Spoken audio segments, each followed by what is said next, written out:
Hello, sportsmen. Last week, we spent most of the show in a deer blind up on some of the property that I own in northern Michigan. This particular tract of land is along the Manistee River. We camped on a bluff above the water in tents. Hey, that was fun. Now, we didn't have any bucks hanging from our buck pole, but believe it or not, there are other benefits and accomplishments that many of us find from deer hunting, even if we don't get a deer. So you stay tuned. I'm Fred Trost with things to be thankful for when you don't get your buck. Our 1997 deer camp was way back in the woods on a two-track, a narrow road that gets icy when it snows and gets very muddy, almost impassable when it rains or when the snow melts. That's why very few hunters venture back this far to set up a deer camp. But we were lucky. It didn't rain and the snow didn't melt, so we got in and out of camp with no problem. Rivers can be good places to hunt. Floating in a boat, and 3 hunters floated by our camp on noon on the second day. Now there's the DNR. Pull over and strip. We're gonna take all your guns and your clothes. Yeah. You guys seen anything? Not this morning. Not yet this morning. How far you been floating? Just about a half an hour. Oh. Indian crossing. Did you float yesterday? Yeah. But how many did you get? We saw several. Well, it's a nice view though. We've got These guys hadn't seen much, but on a good day, they will float by some big bucks that are walking along the shore. Now, hunting from a boat is legal, but any deer you shoot must be on the land or standing in shallow water. It's illegal to shoot a deer that is swimming. Earlier in November, Greg Abbas from Beaverton was bow hunting from a tree stand along a southern Michigan river, and his father, Fred Abbas, captured an exciting sequence on home video.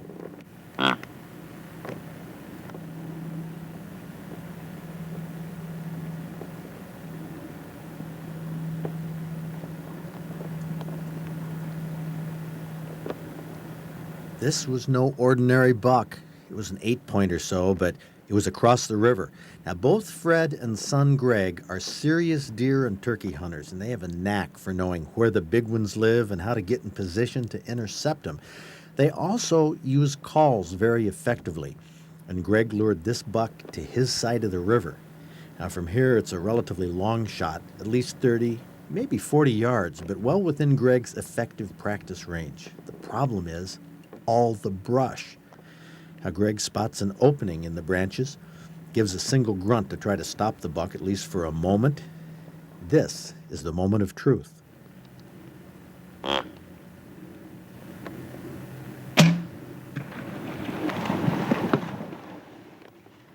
Fred Abbas finds the buck first and calls Greg over. Congratulations. Right here. Oh man, look at that! Ooh! Oh, what a nice buck! Look at that! Look how Oh, wide beautiful. Yeah, he's a wide one. Well, Greg Abbas is an expert hunter. He's proven that time and time again. Thanks to his skill with the bow and his dad's skill with the video camera, we could share the moment of truth on his bow hunt. But if you didn't get a buck, there are other things you can accomplish in a deer blind. Just going through the candy bag here, Johnny. Looks like we just have one cookie left. We got 2 Kit Kats and a Snickers. So we're down to, I mean, this is pathetic, all we have left here, but we just have about an hour or so left on the second day of the season. You know, deer hunting, there's an awful lot to it, awful lot of things you can think about when you're out here. The snow's coming down. We've had some times when the snow's just been pelting, and John and I have just sat here just quietly, pondering, thinking, ways we can improve ourselves, ways we can improve society. And I got thinking about my diet. It's time to come to grips with this, Johnny. I can't ignore this anymore. We're almost out of candy. And you know, this might be a good day. I know last year in the blind, I told you about it. I couldn't get my pants together. Well, of course, I remedied that by asking for a bigger pair of pants for Christmas. And I have them now. Well, you can't see here, but these are 42s. These give me 6 more inches. But last night after I had, I think 5 bowls of stew, I can only get 1 thumb. between my belt and my belly. But anyway, so that got me to thinking, Fred Trost, it's time that you knock off this 20, 25 pounds you've picked up past couple years during the time I've been in law school. That's what I blame it on. All the stress of classes and finals. Well, I got to thinking today, John, I was looking at this, writing down some thoughts, and I thought I could diet right now. What better time than now to start the diet? The problem is we do have an awful lot of food back in camp. I mean, we've got hot dogs to eat. We have apple crisp that Bev Archer made. My wife Sherry made peach crisp or peach cobbler. We have ice cream. No, I don't think I don't think today would be a good day to start the diet. So I was thinking maybe a week. After you have so much candy like this, you kind of want to go into a diet easy. Well, the problem with a week from now is that we have coming up on November 27th, Thanksgiving. I mean, duh, diet before Thanksgiving. I mean, why? That's ridiculous. So maybe a week or so after Thanksgiving might be a good time, but I got thinking about that. December 9th, I have 2 finals in one day. This is the end of my finals in law school at Thomas M. Cooley. No. I can't diet while I'm studying in the pressure of finals. So it's going to have to be after that. The problem with that is, right after finals, December 25th, Christmas, the stress of Christmas shopping, and leading up to all the meals and the people who have you over. Oh, come on, Fred, don't you like this? Well, that isn't going to work. And of course, maybe January 1st, 1998, start the year with a clean slate. January 1st, the Super Bowl's coming up. We have football games. I don't think that would be good because, see, I got graduation from law school at Cooley on the 17th of January.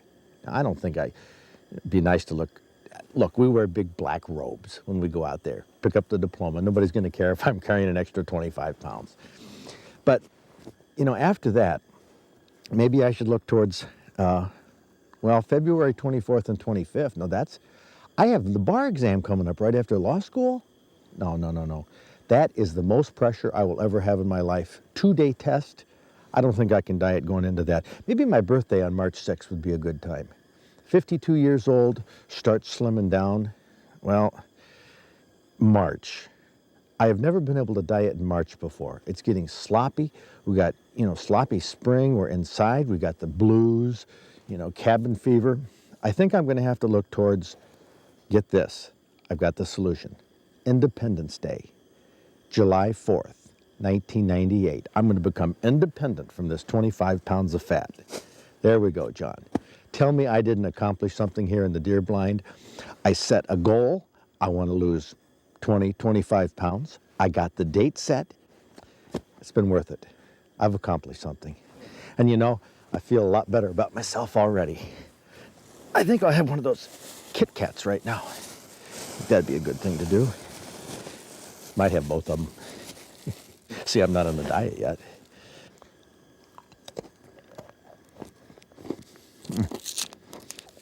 Hey, Johnny, come July 4th, I'm going to miss these things.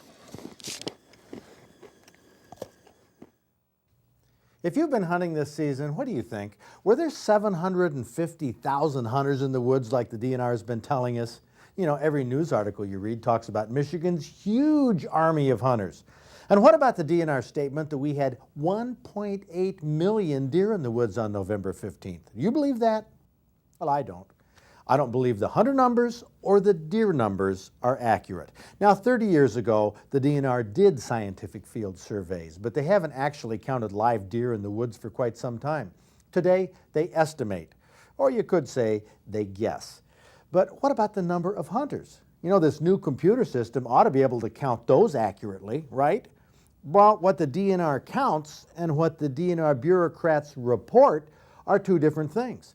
In the current issue of the Outdoor Digest, I published a chart of DNR license sales between 1991 and 1995.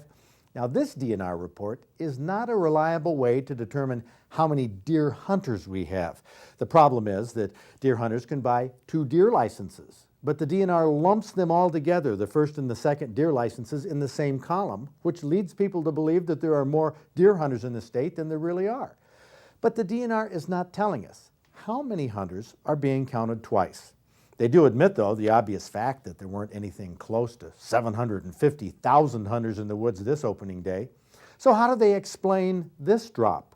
Well, they say, get this, the economy is too good. I mean, honest. On another TV show this past weekend, a DNR spokesman said that so many hunters had the opportunity to work overtime on opening day that they chose to stay at work rather than go hunting. I mean, give me a break. If there's any day of the year a deer hunter wants to be in the woods, it's opening day, especially if it's on a Saturday. Now, I will be digging into these dubious DNR statistics, and I will report what I find on this show. But since this is Thanksgiving, let's be thankful for the deer hunting we do have in Michigan, even if we don't know exactly how much of it we have.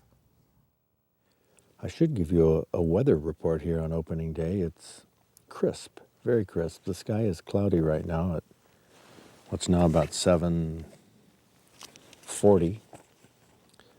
It's below freezing. The snow that fell yesterday, some of it's still on the ground, which helps us with visibility. But I don't think we're going to have rain or sleet, so that's good. I don't know if we're going to have any snow either, but it's fine just the way it is. Now, you might wonder, what's the big deal about opening day? You know, besides the fact that it is an excuse. It's like a football game or something, like a giant tailgating party and, you know, a big event. But opening day, if you really are serious about getting a deer, you got to get out on opening day. Now, I just happen to have brought in my bucket here in the blind a copy of our Outdoor Digest magazine. And we're going to show you the charts we have. We have this page called Tracking the Trophies. But take a look at the calendar. We have a firearm season calendar, and this is based on last year. So check that out on the 15th. It opened on Friday. In the shotgun zone, 55 trophy bucks were taken on opening day. 21 were taken in the rifle zone, where we are right now. The second day of the season, which was Saturday, should be more hunters out, only 21 were taken in the southern part of the state with shotgun, 3 with rifle. Sunday, it was even lower than that, half of the day before. So it drops right off. The first 2 or 3 days of the season is when, by and large, most of the trophy deer and most of the deer are taken. The rest of the season, you can see, it just drops way off. Now, as far as the clock, we are at the key time right now. We have a clock here that is the daylight hours from 6 a.m. to 6 p.m. In the rifle zone, between 7 and 8, there were 6 deer taken. Between 8 and 9, 5. We're talking the trophy bucks. And the northern part of the state with the rifle zone doesn't have as many big trophies as southern Michigan does, but up until noon, they were taken, and a few of them in the afternoon. Check out the shotgun zone, 16 between 7 and 8, 11 between 8 and 9, and a few more in the afternoon. But then you check out the period between the November 16th to the 20th, not nearly as many deer on the clock. Still, a lot of them in the morning, but we pick up deer, like 9 of them between 5 and 6 in the shotgun zone. That's between the 16th and the 20th. And predominantly the deer are taken in the afternoon towards the end of the season. But that's the scoop. Opening day, opening morning, this is key. So I'm talking too loud, John. I think. I don't know. These deer, we were talking when those deer were right down here. They didn't seem to be bothered. Camera clicking on and off.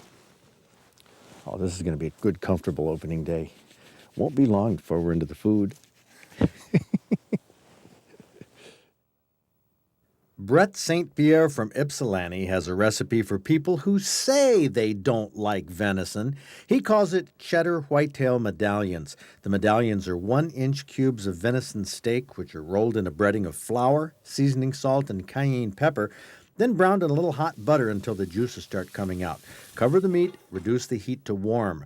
Then mix up a sauce by melting butter in a skillet, add flour, and stir with a fork until it's bubbly. Add milk, stir until it thickens into a white sauce. Then you put in a little beef bouillon, a little Worcestershire sauce, and a little Dijon mustard, stirring thoroughly. Then remove that from the heat.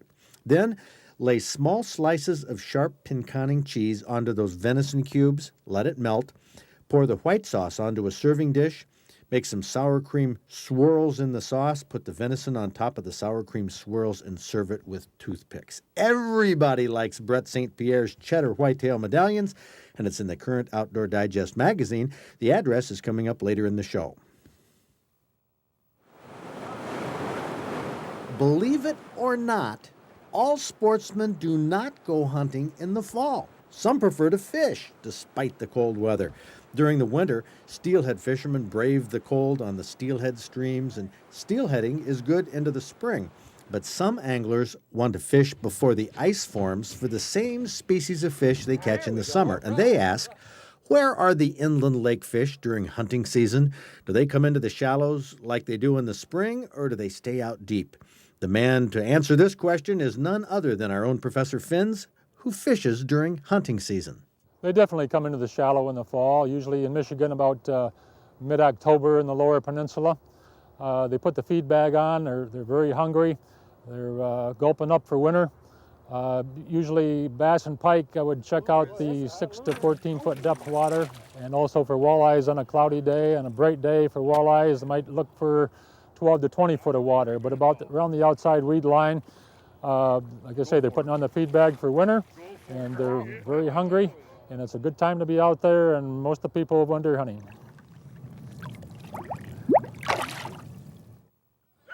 Speaking of things to do during hunting season, some people wonder if it's a good time to buy a hunting puppy. Well, we don't have our puppy weekends during the winter because we don't have enough inside space at the museum to keep them out of the cold. You will find ads in the paper, though, for hunting dog puppies in the winter, even though many hunters don't prefer to have their females bearing pups during the hunting season. But as we head towards Christmas, you might be one of those people who asks training expert Mark Raymond, I want to buy a hunting dog. Which is the best month to buy a puppy? I don't believe there's any one month that is better than any other as far as purchasing a puppy. The important thing to remember is in the purchase of this pup, are you truly ready to bring this dog into the house to raise this puppy? Do you have the time? As far as the litters being produced, yeah, the spring there's more litters being produced. You have a bigger selection, but they're producing puppies year-round. You find the breed, do some research, and you can find what you're looking for just about any time of the year. The spring is better for purchasing a pup for housebreaking reasons. You've got warmer weather to get the dog out. Some people prefer to get their dog in the fall. That way they can socialize more, they have more time in the winter, not as many events going on. But break it all down, when you're ready to purchase that pup, you have time to make him a part of your family, that's the time to purchase that puppy. Attorney Sal Ghani and I get a lot of questions about the liability of landowners. Here's a common one from Dan Brent, who lives in Clinton Township. He says, I own 40 acres of land in Harrison, Michigan. There are keep out signs posted around the entire 40 acres, about 100 to 200 yards apart. My question, if someone goes on my property while I'm not there, trespassing, and they injure themselves, am I liable for their injuries? For example, if some guys go through my property on their snowmobiles and smash into a tree and injure themselves, am I liable for their injuries even though the property is posted and I'm not there? In this circumstance, no, you're not liable. A property owner cannot be liable for trespassers in all circumstances. In a case like this, when a snowmobile comes on your property and, for example, runs into a tree, you can't be responsible for that. Property owners, however, can be responsible and liable in some circumstances. For example, if a property owner strung a wire across two trees knowing a snowmobile would come by and there was an injury, of course, you might be liable there. Property owners are held to certain duties. They're not supposed to create booby traps on their property to injure people. If you can't stop trespassers in all circumstances. If they trespass and get injured on a natural circumstance, you're not liable. But again, if you do create the circumstance and there is an injury, you could be liable. Now, the big question here is, what's going on? 1.8 million deer in the woods. Is this what we got? 750,000 hunters? I don't think so. I don't think it's the full moon. I don't think it's the crunchy snow on the ground Saturday morning. Oh, God, I've heard more excuses, lame excuses. What do you think? Write to me. Tell me what you think of the deer season. And get outdoors this Thanksgiving weekend. You need to walk off some of that weight. We'll see you back here next week. Well, let's take a look at this. Come on over here. 11 point. Yeah. This one right there. Now, you counting that broken off on his points? You know, it's fight. It's a tough deer. I guess. You break them off. Yeah, we got to you swing it earn around respect. to see the antlers on the back side here. So, oh, I see. It's got those two on that side. That gives it Yeah. the 11. Yeah. Huh. A couple of them are kind of small, but it's my baby, so Oh, yeah? How I'm many deer have you proud. gotten before? About 5 total. It's my second buck though, so And what size was the other buck? 6.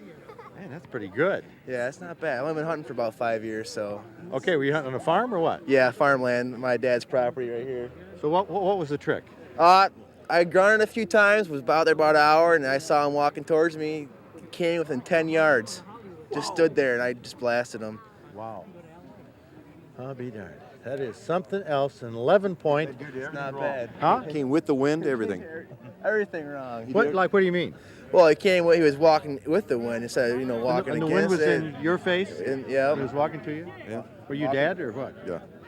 I had to call him from going to church to have me come help me drag it out. You were waved off from church? Well, I made it. I'm the pastor of the church, so I made it. Holy cow! I made it. You did? Yep, got everything done. Now, did you get him in church? No, he was out showing the deer off down here. Oh, okay. I brought it down here right away, so. Well, that's outstanding. What's your name? My name's Brent Hansen. Brent Henson. You are Pastor Henson. Yes. What church? New Life Christian Center in Chelsea. Well, very good. Oh, those have some long tines. Look, yeah, look at that tine. I can't hardly get them untangled, but that has a huge tine up there. My first deer. First deer in your life. Congratulations. Put her there. Since What was it like? It was great. Well, I know it was great. but Well, was really, it it's yesterday morning? Or? No, this morning. And got out there, waited, sat down. About 5 minutes later, thing came up about 5 yards behind me. Behind me, just trotting like it was just nothing today. And then I waited, and he went broadside about 20 yards. Let her go. Man, that must have been a little scary having one that big, that close. Well, it just dawned on me to look over my shoulder, and looked over my shoulder, and it just trotting. Huh. And I said, "Oh my gosh!" Well, that's outstanding. What's your name? Rob Schneider. Congratulations. Who else has one? You have one, ma'am? I'm with him. You're with him? Mrs. Schneider? That's correct. What do you think about this for his I first think it's buck? great. I think it's great. I'm real proud. Has he brought home any venison before? Never. So first deer, First total. deer ever. Exactly. It's great. 87. 87? My man, 10 years. Well, how about a kiss for that one? Let's see what. There they are.